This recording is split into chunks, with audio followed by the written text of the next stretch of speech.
말씀 시편 12, 13절부터죠. 정확히는 13절부터 18절 말씀까지 여호와가 내게 왕이신가? 라고 하는 의문표를 던지면서 우리 말씀을 보도록 하겠습니다. 원래 1절부터 읽어야 되는데요. 우리 13절부터 읽었는데 우리들 1절부터 한번 마지막 절까지 한 번 더 복습하는 의미에서 교독을 했으면 좋겠습니다. 제가 한 절 읽으면 그 다음은 여러분들이 읽고 함께 우리 18절까지 읽어나가도록 하겠습니다. 오른쪽에 문단 구성이 있으니까요. 그 특징을 보면서 함께 읽으시면 더 좋을 것 같습니다. 여호와여 어찌하여 멀리 서시며 어찌하여 환난 때에 숨으시나이까? 악한 자를 심히 압박하오니 그들이 자기가 베푼 궤에 빠지게 하소서. 악인은 그의 마음의 욕심을 자랑하며 탐욕을 부리는 자는 여호와를 배반하여 멸시하나이다. 악인은 그의 교만한 얼굴로 말하기를 여호와께서 이를 감찰하지 아니하신다 하며 그의 모든 사상에 하나님이 없다 하나이다. 그의 길은 언제든지 견고하며 주의 심판은 높아서 그에게 미치지 못하오니 그는 그의 모든 대적을 멸시하며 그의 마음에 이르기를 나는 흘린지 아니하며 대대로 환난을 당하지 아니하리라 하나이다. 그의 입에는 저주와 거짓과 호악이 충만하며 그의 혀 밑에는 잔해와 죄악이 있나이다. 그가 덜 구석진 곳에 앉으며 그의 은밀한 곳에서 무지한 자를 죽이며 그의 눈은 가련한 자를 엿보나이다.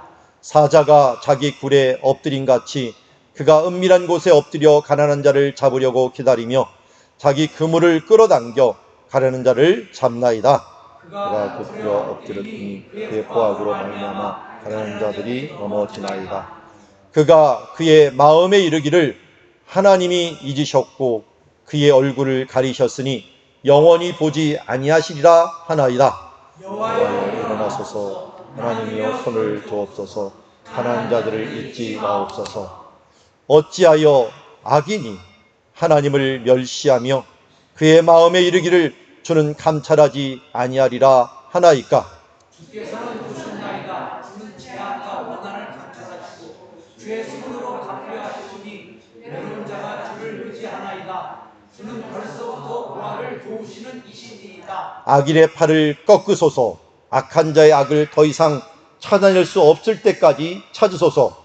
여호와께서는 영원 무한으로 왕이시니 이방 나라들이 주의 땅에서 멸망하였나이다. 여호와여 주는 겸손한 자의 소원을 들으셨사오니 그들의 마음을 준비하시며 귀를 기울여 들으시고 고아와 압제당하는 자들을 위하여 심판하사 세상에 속한 자가 다시는 위협하지 못하게 하시리이다. 아멘.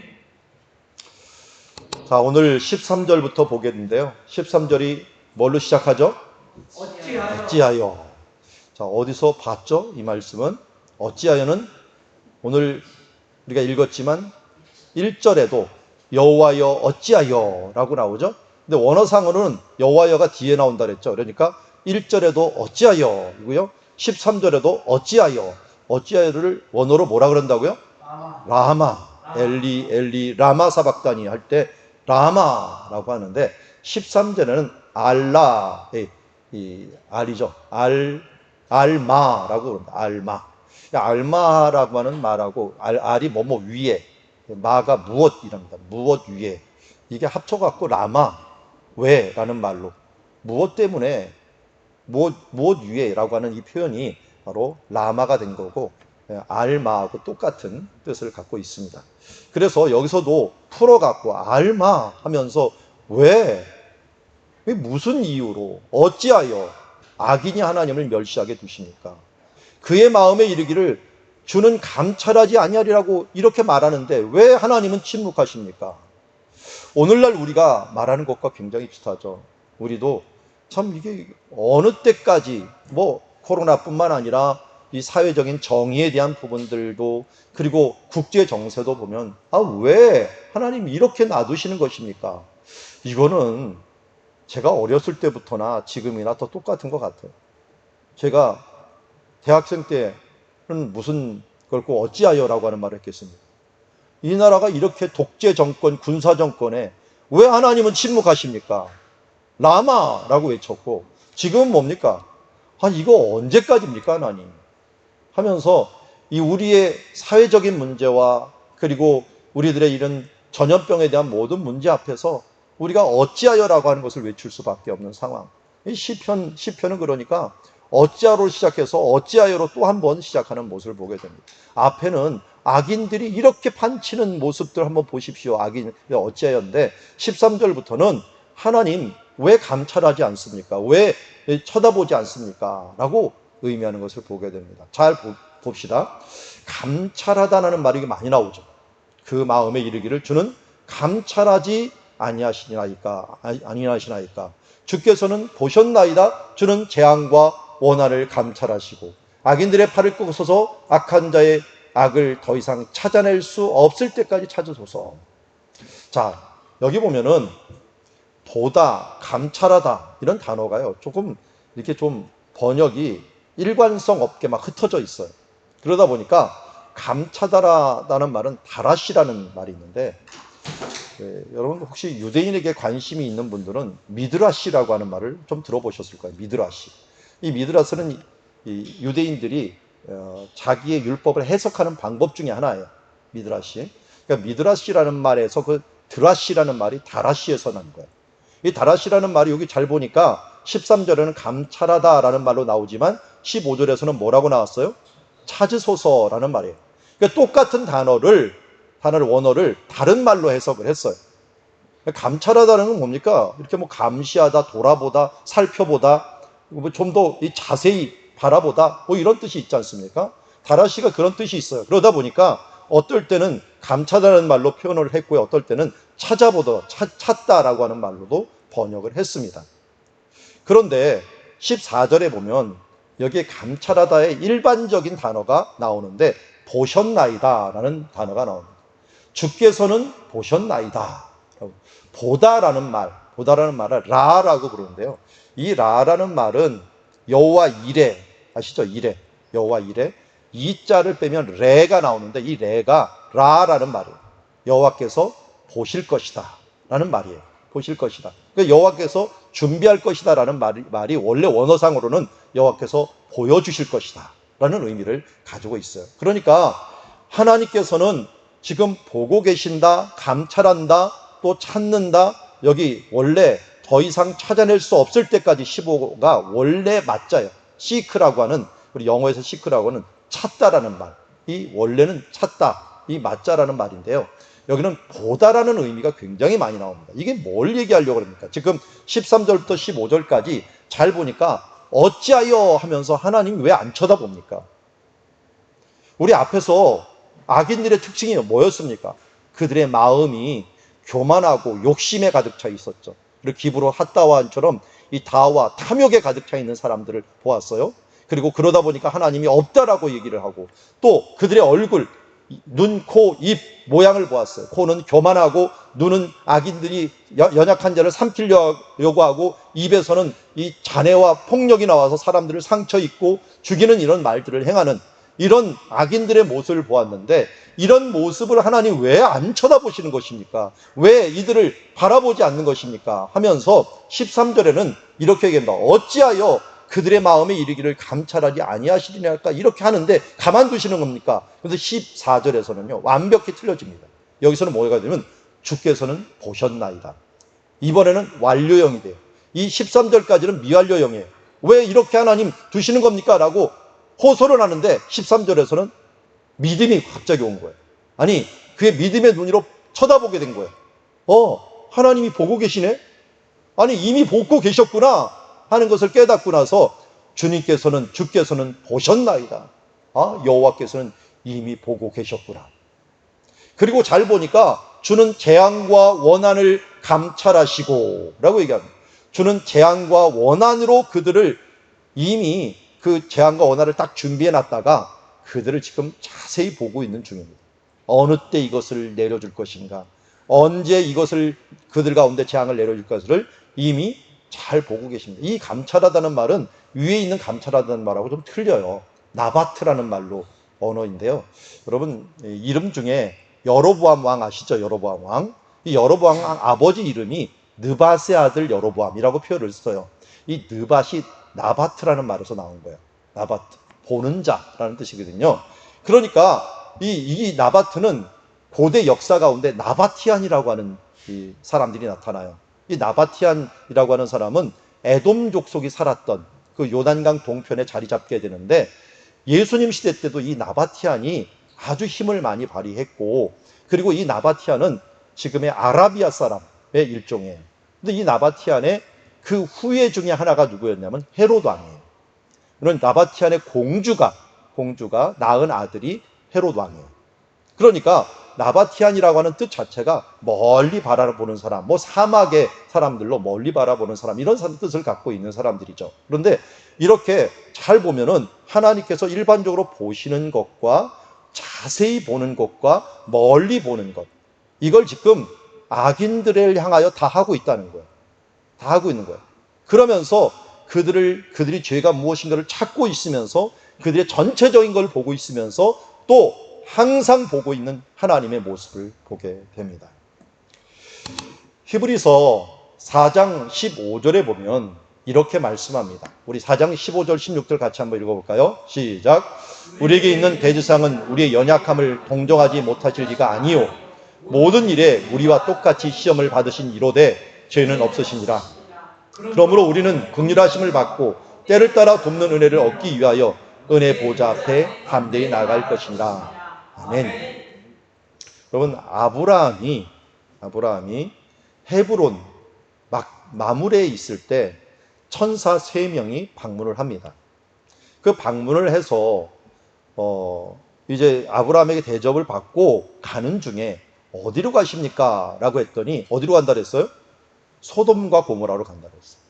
그들이 죄가 하늘에 사무치니 내가 친히 가서 볼 것이다 하면서 찾아가는 모습을 보게 됩니다.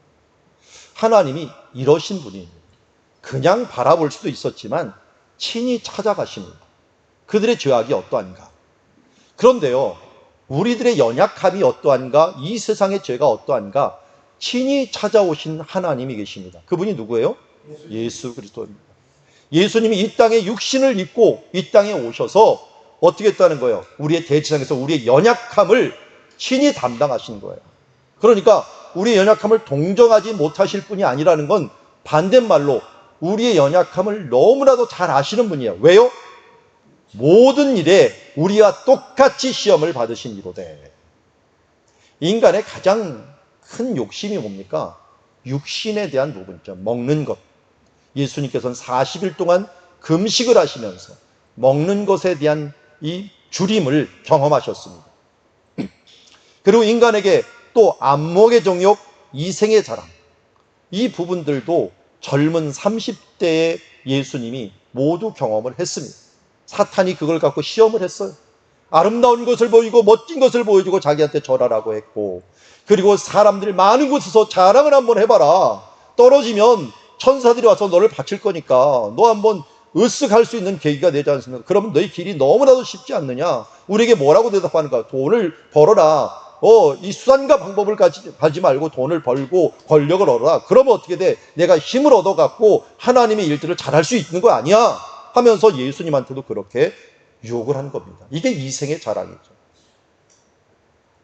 예수님은 우리의 연약함을 누구보다 잘 압니다. 흙수저라고요? 여러분 가운데 흙수저 중에 태어날 때 양우리에서 태어난 사람이 있습니까? 저 동굴 여물통에 놓였던 사람이 있습니까?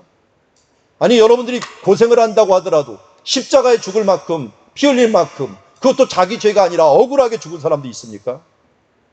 그런 사람은 이 세상에 없습니다. 예수님이 그런데 그렇게 하셨습니다. 우리와 똑같이 시험을 받되 더 많이 시험을 받아서 죄가 없는 가운데 죽으심으로 말미암아 우리의 모든 것들을 감당해 주셨습니다. 그러기에 예수님처럼 우리의 사정을 잘 아시는 분은 없습니다. 악인에 대한 부분들도 너무나도 잘 보고 계시지만 의인의 연약함에 대해서도 너무나도 잘 알고 계시는 분이 바로 우리 주 예수 그리스도인 줄 믿습니다. 아멘. 그러기에 우리는 긍휼하심을 받고 때를 따라 돕는 은혜를 얻기 위하여 은혜의 보좌 앞에 담대히 나가야 될 줄 믿습니다. 아멘. 우리에게는 이러한 은혜의 문이 열렸으니 어찌 이 길을 안 가겠습니까? 어찌 하나님께 간구하지 않겠습니까? 주님께서 다 아시니 모른다고요? 우리가 주님을 모르는 거지 주님이 우리를 모르는 건 아닙니다. 주님께서 우리를 너무나도 잘 알고 계십니다. 우리는 유명인을 모르죠. 저기 바이든을 나는 알아도 바이든이 나는 모르죠. 그런데 우리는 예수님을 잘 모르는데 예수님이 우리를 잘 알아요. 이게 어떻게 된 일입니까? 이게 얼마나 큰 영광입니까? 전능하신 하나님이 나를 이렇게 잘 아신다니. 그러니 우리는 나아가기만 하면 됩니다. 이런 긍휼하심을 받고 때를 따라 돕는 이 은혜가 여러분들의 있음이 이 은혜 자리로 항상 투벅투벅 나가는 여러분들 되시길 바랍니다. 아멘. 자, 13절에 다시 한번 봅시다. 어찌하여 라고 하는데 하나님이 오늘 감찰하신다, 보신다, 또 찾으신다 라고 하는데 뭘 찾으시는가? 특별히 의인들은 우리 연약함을 잘 보고 계시지만 악인들에 대해서는 뭘 보시는가 봤더니 하나님을 멸시하는 것을 보는 거예요. 악인이 하나님을 멸시하는 것, 이 부분들을 보고 있는 거예요. 3절에도 말하고 있어요. 악인들이 어떻게 하는가 봤더니 그 마음의 욕심을 자랑하며 탐욕을 부르는 자가 여호와를 배반한다는 말이 원래는 축복이라는 말이죠. 원래는 저주하고 멸시해버려요. 나아찌라고 하는 단어를 쓰고 있는데 이 멸시라는 단어가 성경에 곳곳 나와요.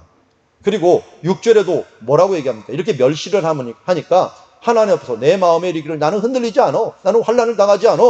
또 그 마음에 하나님이 잊으셨고 그 마음을 가르쳤으니 영원히 보지 않을 거야 라고 하면서 하나님을 멸시하는 모습을 보게 됩니다. 하나님은 우리의 중심을 보십니다. 악인들의 마음에서도 그들이 어떤 마음을 가지고 하나님 앞에 살아가는가를 알고 있는데 하나님을 여호와를 저주하고 멸시하는 그 모습을 보고 있습니다. 그런데요, 믿는 사람들 가운데서도 하나님을 멸시하는 사람들이 있어요. 대표적인 사람이 누굽니까? 성경에서 하나님을 멸시하다가 결국은 다 망한 가족이 하나 있죠. 어느 가족입니까? 홈리와 비느하스 생각나십니까? 여기 사무엘상 2장 17절에 보면은 엘리 제사장의 아들 홈리와 비느하스의 죄가 크는데 왜 큰가 봤더니 이 소년들의 죄가 여호와 앞에 심히 크면 그들이 여호와의 제사를 멸시함이었더라. 이 홈리와 비느하스하고 같이 나오는 인물이 누구냐면 사무엘이에요. 한나예요. 이 한나와 사무엘 이 관계는 한나는 어떻게든지 사무엘을 교육을 잘 시켜서 여호와를 경외하는 자들로 세우려고 했는데 엘리 제사장은 이 교육에서 실패하는 거예요. 그러다 보니까 이 자식이 어떤 제사가 됐냐면 성전에 살고 성막에 살고 있으면서도 불구하고 여호와의 제사를 멸시하는 자가 되었어요. 어느 정도로 멸시했습니까? 여기 그림이 하나가 있는데 이 제사를 드리고 나서 사람들이 이제 음식을 해 먹습니다. 해 먹을 때는 삶아도 먹고 구워도 먹고 다양하게 먹어도 됩니다. 그런데 제사장 몫을 이제 다 한 다음에 제사장이 몫이 있어요. 항상 제사를 주관해 주니까.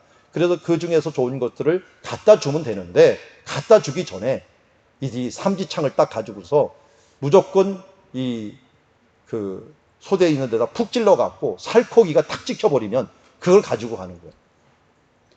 그러니까 사람들 가운데서 거의 깡패 수준으로 일을 하는 거예요. 그뿐만 아니에요. 이 2장에서 이렇게 했다가 또 그 뒤에 가서는 성막을 지키는 수종들은 여인과 함께 동침을 하면서 음란하게 이 하나님의 이 성전을 그야말로 타락시키는 일들을 행하는 것을 보게 됩니다. 엘리사장은 어떻게 했을까요? 화를 냈어요. 잘못했다고 꾸지람을 했어요. 그런데도 이들이 말을 안 들었어요.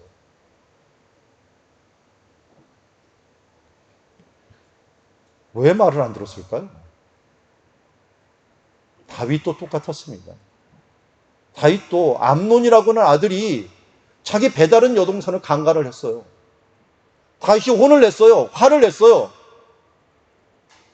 조금 있다가는 압살롬이라고 하는 아들이 그 형을 죽이고 나중에는 아버지까지 죽이겠다고 반란을 일으켰습니다. 그럼에도 불구하고 이 압살롬이나 암논에 대해서 다윗이 행한 걸 보면은 이 회개에 합당한 징계를 하지 않아요. 여기도 마찬가지예요. 성경에서는 어떻게 가리키라고 합니까? 사람들을.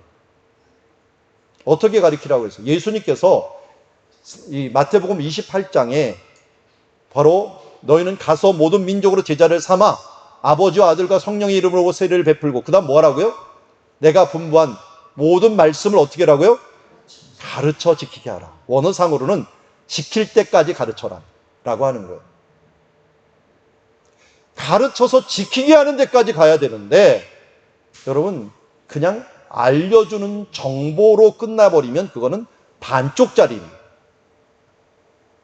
이거하고 똑같아요. 제가 이스라엘에 갔더니 거기에 와이즈만 연구소라고 하는 곳에는 약물, 생물 같은 걸 연구하시는 분들이 많이 있는데 그 중에 한 분이 저한테 얘기를 해주시더라고요. 약을 먹을 때, 특별히 항생제를 먹을 때는 꼭 일주일 이상 먹으십시오. 그렇지 않으면 이 약에 내성이 생겨갖고 그 항생제가 나중엔 듣지 않는다라고 말을 해주더라고요. 우리나라는 그거 안 해갖고 내성이 생기는 항생제들이 굉장히 많다라고 얘기를 하면서 의대 다니는 분이 그 얘기를 해주더라고요. 이거하고 똑같아요. 여러분 꾸지람을 애매하게 했다가는 내성이 생깁니다. 뭐라고 해요? 혼나고 말지. 요새 비슷하죠? 요새 무슨 유흥가를 못 가게 했더니 이 몰래 방을 차려놓고 거기서 이 유흥가에서 정말 술 마시고 또 사람들하고 즐기고 하는 이런 것들이 매일 뉴스에 나와요. 근데 안 없어져요. 왜 안 없어집니까? 10만 원만 내면 된대요. 벌금 10만 원만 내면 된대요. 어떤 사람은 도망가갖고 멀리 막 숨는데 어떤 사람은 뻗어치 앉아 있어요. 벌금 내고 말지. 이렇게 끝나버려요. 교통법규요? 그거 좀 걸리면 어때? 하면서 얼마 내면 끝나지? 하면서 내성이 생기는 사람이 있어요. 이스라엘에서 제가 운전하다가 법정에 한번 가봤는데요. 거기는 운전하다가 과속하면 아주 야속하더만요. 거기서 바로 재판을 내리는데 운전면허증 가져오십시오. 그러더니 가위로 싹둑 잘라버려요. 그리고 대부분 형을 내리는데 대부분 100만 원 이상을 내려요. 1000불 당신 얼마. 막 때려버리는 거예요. 저도 무서웠어요. 저는 뭐냐면 우회전 잘못하다가 우리나라는 그때 우회전은 무조건 하는 거였는데 그 나라는 우회전 표시가 있었던 거예요. 그거 잘못하고 나는 막 따졌죠. 그랬더니 그래도 너는 학생이고 몰라서 그랬으니까 좀 깎아줄게 하면서 100불 10만 원 냈어요. 그래도 그때 제가 학생인데 100불이면 엄청나게 컸거든요. 이렇게 왕창 내려버리니까요. 함부로 법을 어길 생각을 못해요. 근데 우리나라는 찔끔찔끔 내려요. 사람들 한다고. 그러니까 내성이 생겨요. 그 정도는 하면서 요번에도 오늘 뉴스에도 나왔더라고요. 어떤 사람이 5번이나 이 음주 운전을 해가지고 걸렸는데 이번에는 안 봐준다 해갖고 실형을 받게 하더라고요. 왜냐면 어떻게 하면 봐주냐면 나 이제 운전 안 하겠습니다. 차를 팔아버려요. 매각을 했다. 그래서 좀 봐주십시오 했더니 그 1심에서는 집행유예. 그런데 2심에서는 옛날에 똑같은 일을 했네. 안 된다. 넌 징역 1년 해갖고 요번에 징역을 들어갔다고 합니다. 여러분 우리가 죄의 내성이 생기지 않도록 정말 죄를 지으면은 그 부분에서 철저하게 해결하고 넘어가야 돼요. 자녀에 대한 문제도 마찬가지입니다. 대충 옆에서 하면 안 되는 거야. 그러면 안 되는 거야. 이렇게 했다고 내성 생깁니다. 정확하게 이 부분들에 있어서는 안 되는 거다. 특별히 예배에 있어서 하나님을 멸시하는 행동에 있어서는 정확하게 해주지 않으면 이 엘리 제사장과 같은 일들이 생기는 것입니다. 사무엘상 2장 30절 말씀 보니까 뭐라고 얘기합니까? 나를 존중히 여기는 자를 내가 존중히 여기고 나를 멸시하는 자를 내가 경멸하리라 라고 말씀합니다. 그러면서요 사무엘상 3장 13절에 이렇게 이 집이 멸망하는 이유를 이렇게 얘기합니다. 내가 그 집을 영원토록 심판하겠다고 그에게 말한 것은 그가 아는 죄악 때문이니 이는 그가 자기 아들들이 저주를 자청하되 금하지 아니하였습니다. 여러분 집안 망하는 거 아주 간단합니다. 대충 얘기하는 겁니다. 그러면 안 되는 거야. 잘못된 거야. 이렇게 끝나는 거. 이거 집안 망하는 길입니다. 자녀들 망치는 길입니다. 그럼 내 말 안 듣는데요? 이제 머리가 커갖고 전혀 안 듣는데요? 그러기 때문에 눈물의 기도가 필요한 거예요. 사람의 마음을 바꾸는 것들은 하나님이 바꾸시는 것이죠. 우리가 최선을 다하여 힘써야 되되 결국은 그 바꾸는 마지막은 하나님이 하시는 것입니다. 지킬 때까지, 이룰 때까지 최선을 다해서 우리가 기도해야 될 줄 믿습니다. 시편 111편 10절에 이렇게 얘기합니다. 여호와를 경외함이 지혜의 근본이라. 그 지혜를 지키는 자는 지키는 자인이 여호와를 찬양함이 영원히 계속되리로다. 이사야서 33장 6절에 또 이렇게 얘기합니다. 내 시대에 평안함이 있으며 구원과 지혜와 지식이 풍성할 것이니 여호와를 경외함이 내 보배니라. 여러분, 여호와를 경외하는 것들이 최고의 복인 줄 믿습니다. 하나님을 멸시하는 것들은 최고의 저주이지만 그 반대로 여호와를 존중하고 여호와를 경외하는 자가 최고의 복이라는 것을 알고 우리가 멸시함을 넘어서 경외함으로 하나님의 자녀들을 올려놓을 때, 그때 그들에게 지혜가 임하고 그들에게 하나님의 보호하심과 하나님의 축복이 임하는 줄 믿습니다. 자, 이렇게 멸시하는 자에게 하나님께는 어떻게 하시는가 봤더니 오늘 14절에 보니까 재앙과 원한을 준비하셨다가 그들의 팔을 꺾고 악한 자의 악을 더 이상 찾아낼 수 없을 때까지 보복하신다라고 말씀합니다.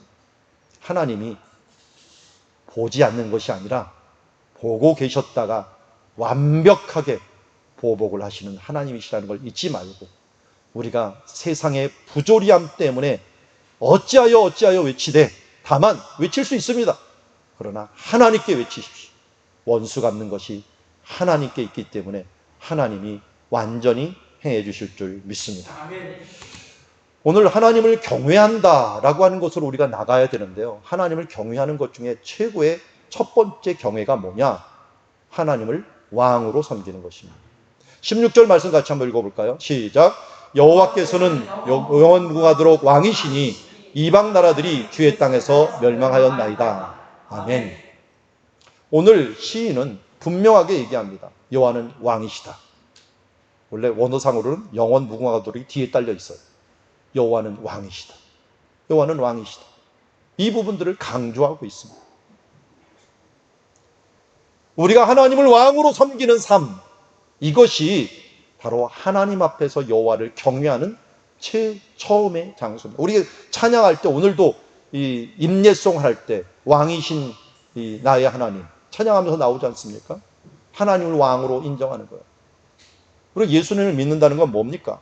예수님을 믿는다는 것은 주는 그리스도시오라고 하는 그리스도이심을 믿는 거잖아요. 그리스도가 뭡니까?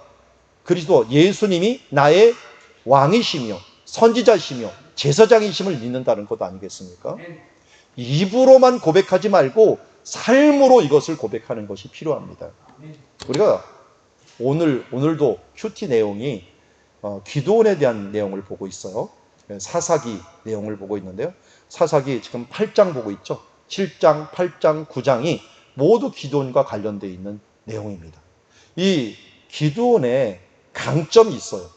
그 강점은 정말 하나님의 뜻대로 행했어요.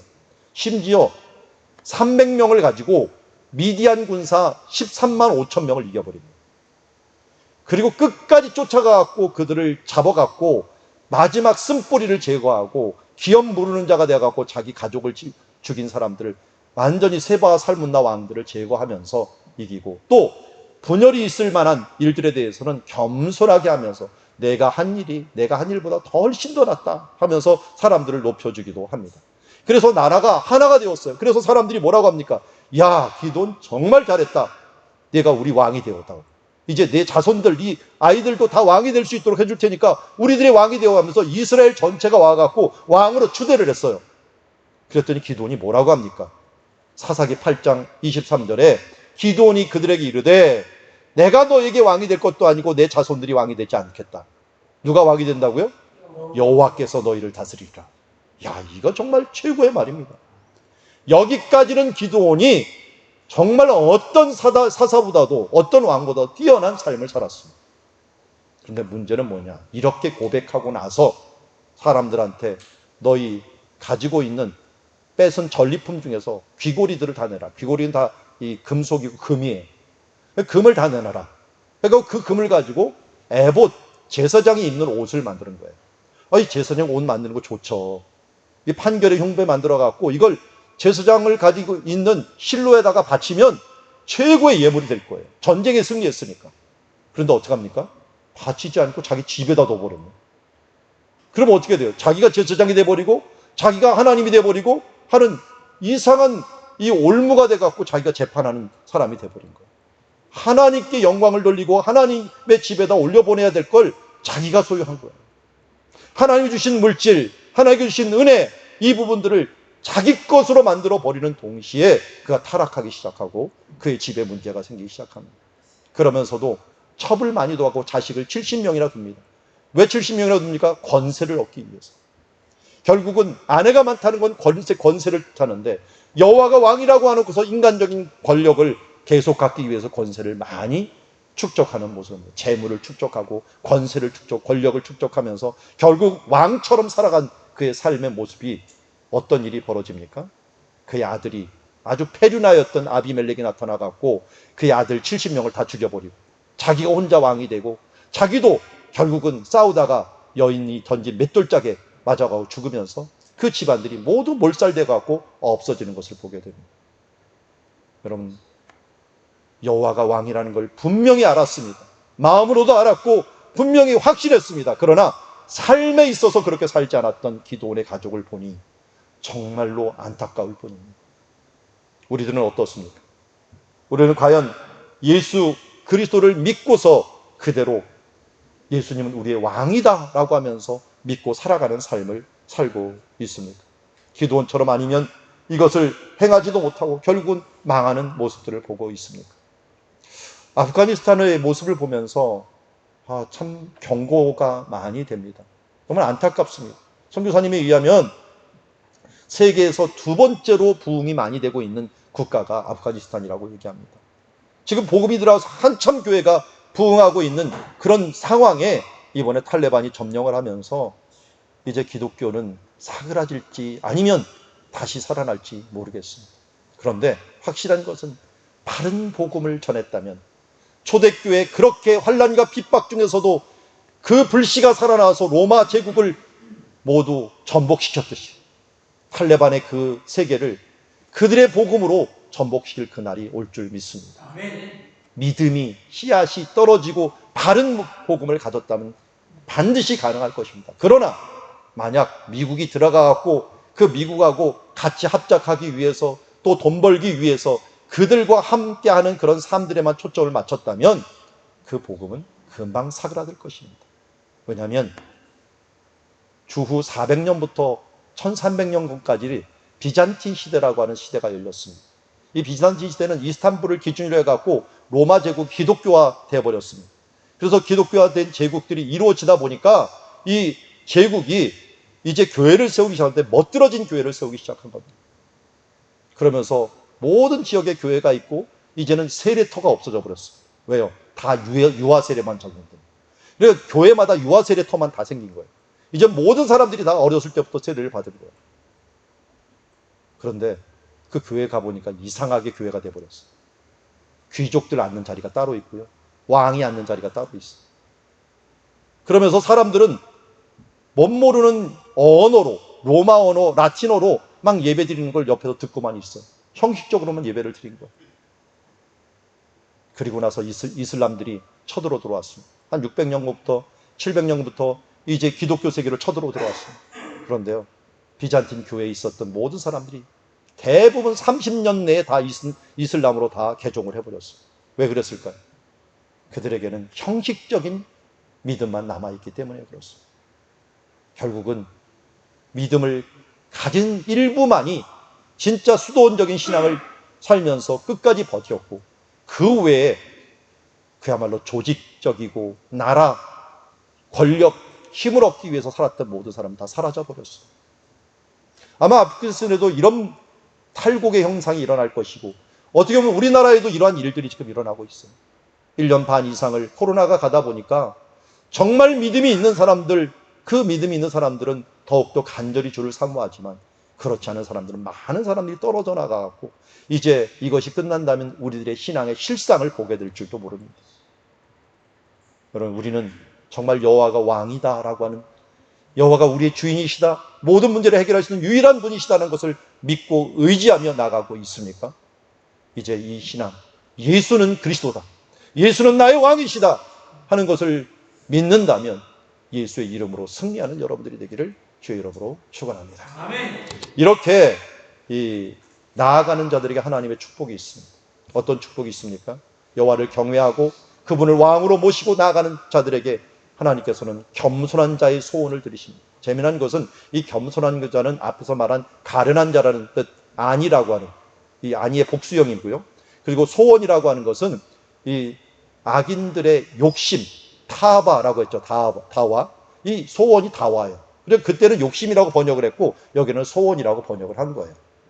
그러니까 가난한 자들의 욕심인데 그 욕심이 아니라 소원, 하나님 어찌하여 하면서 하나님이 공의를 위해서 기도했던 것을 하나님이 들으셨어요. 어느 정도로 들으셨느냐? 귀를 기울여 들으셨어요. 그들의 마음이 하나님께 기도하는데 이 합할 수 있도록 하나님 그 마음까지도 변화시켜 놓은 다음에 하나님께서 이 귀를 기울였다는 원어의 표현은 가까이서 들으신다는 거예요. 가까이 가서 들으신 거예요. 그리고 고아와 압제당하는 자를 위하여 하나님께서 심판하시고 세상에 속한 다시는 위협받지 못하게 하시면서 그들을 보호하신다는 거예요. 여호와가 우리의 기도를 들으시면, 여호와가 우리를 위협하지 못하도록 지키시면 어떤 일이 벌어질까요? 그런 게 아마 시편 23편이 아닐까요? 내가 사망의 음침한 골짜기로 다닐지라도 해를 두려워하지 않을 것은 주께서 나와 함께 하십니다. 주의 지팡이와 막대기가 나를 안위하시나이다. 여러분, 이런 깊은 골짜기에 물이 있기 때문에 양들은 물을 먹으러 이곳에 갑니다. 그러면 저 굴에서 저는 표범이라든지 하이에나가 기다리고 있습니다. 이게 목자 잃은 양이 없는가. 그런데 목자는 어떻게 하고 있어요? 뚫어지게 쳐다보고 있어요, 양들을. 그리고 막대기와 지팡이를 가지고 무장을 하고 있고 옆에는 이 양치기 개가 있으면서 개와 함께 지켜보고 있는 것입니다. 오늘도 우리가 하나님 나라 앞에 서 있다 보면, 하나님께 기도하다 보면 하나님이 어떻게 되는 거예요? 목자가 우리를 지켜봄과 같이 우리를 지켜보고 감찰하시고 돌아보시고 이 악인들에 대해서도 또 지켜보시고 그들이 어떻게 되는가 하는 것들을 보면서 심판과 구원을 함께 이루시는 줄 믿습니다. 오늘 말씀을 한 세 가지로 우리가 보았는데요. 이 말씀을 한번 생각을 해보았으면 좋겠습니다. 첫 번째가 여호와께서 감찰하신다, 보고 계신다라는 것이고요. 악인의 것들도 보시고 의인의 것들도 보고 계시며 이런 여호와를 멸시하는 그 행위들에 대해서는 하나님께서 반드시 심판하시되 하나님을 경외하는 자들에게는 하나님의 축복을 더하시는데 그 경외하는 제1순위가 여호와가 왕이시라는 걸 인정하는 삶이고 그런 자들에게 하나님께서 그의 기도를 들으시고 지키신다는 것을 말씀하고 있습니다. 자, 오늘 말씀 한 번 더 읽어보도록 하겠습니다. 자, 한 절씩 교독하도록 하겠습니다. 어찌하여 악인이 하나님을 멸시하며 그의 마음에 이르기를 주는 감찰하지 아니하리라 하나이까? 주께서는 보셨나이다. 주는 재앙과 오날을 감찰하시고 주의 손으로 갚으려 하시오니 외로운 자가 주를 의지하나이다. 주는 벌써부터 고아를 도우시는 이신이다. 악인의 팔을 꺾으소서. 악한 자의 악을 더 이상 찾아낼 수 없을 때까지 찾으소서.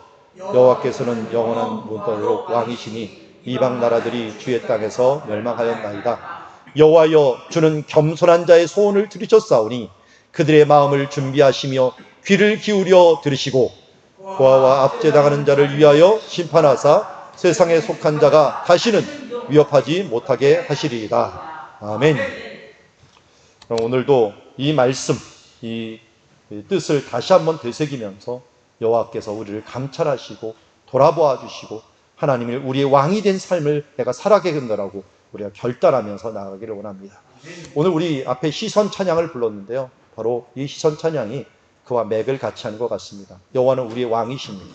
그러기에 오늘도 우리가 내게로부터 눈을 들어 주를 보고 기도하며 주 앞에 시작할 때 내 작은 마음을 돌이키사 하늘의 꿈을 꾸게 하시니 우리가 하나님께 우리의 시선을 맞추면 내 삶이 주의 역사가 되고 세상이 주의 나라가 되는 하나님의 역사가 이루어질 줄 믿습니다.